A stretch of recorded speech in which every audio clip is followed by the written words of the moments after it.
இந்த புத்தகத்திலே 15வது வசனம் சொல்லுகிறது, அந்த ஓனேசிம் என்ற ஒரு மனுஷனை பற்றி. அப்போஸ்தலனாகிய பவுல் சிறையில் இருக்கிற காலங்களிலே அந்த ஓனேசிம் தன் எஜமானை விட்டு ஓடி வந்த ஒருவன். அவன் தன் எஜமானுக்கு அடிமையாக பல வருஷங்கள் வேலை செய்தவன்.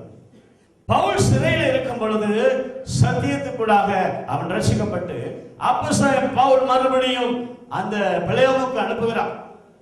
நான் என் ஆவியிலே பெற்றெடுத்த என் சகோதரன், என் மகனை, சுவிசேஷத்திலே பெற்றெடுத்த என் குமாரனை ஓனேசிமுவை நான் உன்னிடத்தில் அனுப்புகிறேன். இந்த 15வது வசனத்திலே பார்த்தா தெரியும். அவன் இப்பொழுது அடிமையானவனாக அல்ல, சுயாதீனம் உள்ளவனாக நீ அவனை ஏற்றுக்கொள். இந்த அடிமையா இருந்த இவன் புதிய ஏற்பாட்டு காலத்திலே ஓடிவிட்டான். ஆனாலும் ரட்சிக்கப்பட்ட பிற்பாடு ஒரு குற்ற மனசாட்சி அவனுக்குள்ள இருந்ததை பவுல் அப்போஸ்தலனிடத்திலே பகிர்ந்து கொள்கிறான். நான் ஒரு தவறு செய்துவிட்டேன், அது என்னை உறுத்தி கொண்டிருக்கிறது. ஆகவே அந்த தவறிலிருந்து நான் மனம் திரும்ப விரும்புகிறேன்.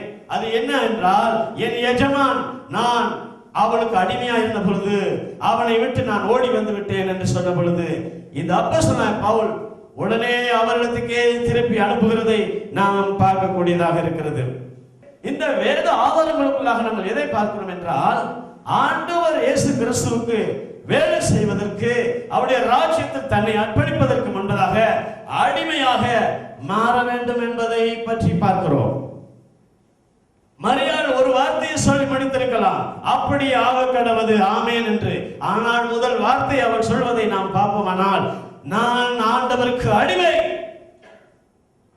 ஊழியம் செய்வதற்கு முன்பதாக நாம் ஆண்டவராகிய தேவனுக்கு அடிமை என்பதை எப்போதும் கூட ஆண்டவரை மகிமைப்படுத்த முடியும். அப்படியாக எண்ணும் பொழுது இன்னும் ஒரு சம்பவத்தை நாம் பார்ப்போமானால், யோசுவா 9ஆம் அதிகாரத்தில் 8வது வாக்கியத்திலே கிபியோன் குடிகள், இந்த கிபியோன் குடிகள் இஸ்ரவேல் ஜனங்கள் பல ராஜ்யங்களை அடைத்து உடைத்து வருகிறதை பார்த்த பொழுது, இந்த கிபியோன் குடிகள் உயிர் பாதுகாப்புக்காக அவர்கள் பழமை தூரத்திலிருந்து நடந்து வருகிறதை போல தங்களை காண்பித்து பழைய போஜனங்களை சிலவற்றை அவர்கள் அள்ளிக்கொண்டு வந்து யோசுவாவிடத்திலே காண்பிக்கிறார்கள்.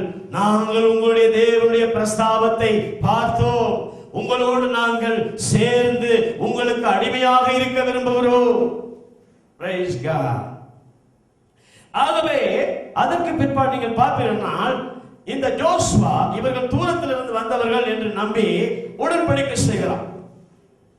இந்த உடன்படிக்கை ஒரு நாள், 2 நாள், 1 வருஷம், 2 வருஷம்